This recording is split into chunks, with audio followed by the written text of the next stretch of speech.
भाई तुम मैंने किए कुआड़े आसते कौन तुम असुविधा आम मैंने टांगी ब्लॉक रो एवं खोर्धा ब्लॉक रो वार्ड मेंबर सभ्य एवं सभ्या खाली टांगी ब्लॉक आउ खोर्धा ब्लॉक नुह समग्र ओडिशार 314 ब्लॉक रो किछि प्रार्थी एठी अछंती हमर सदस्य अछंती आम मानकर दाबी थिला गत 2 दिन हला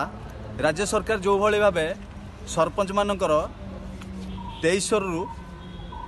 10,000 करनेले वृद्धि करदेले तांकर जो राशिटा एवं नोमिनी मानकर 7,500 करनेले एवं नायब सरपंचर 4,000 टଙ୍କା करनेले तो वार्ड मेंबर को 240 टଙ୍କା थिला तांको करछन्ते 480 टଙ୍କା ए नीति पई ए सरकार को आम अवगत करया पई आज समग्र राज्यर वार्ड मेंबर भाई माने एवं भौणी माने एकाठी होई आमर शंख भवन आसलु आमर अभियोग नहीं एठारे आमर जो अभियोग पत्र दाखल कलु एवं आमको आश्वस्ति देइछन्ति जे आपण माने जानतु आज संध्या सुधा आपण माननकु सठिक भाबे न्यूज पहुँचबो आपण पई आमे किछि करिउ बोली किंतु आमे एते सरल भाबे ए कथा को नैनु आगु को इलेक्शन अछि कोड ऑफ कंडक्ट आ 2 दिन पर लागिवो आम कह कथा जदि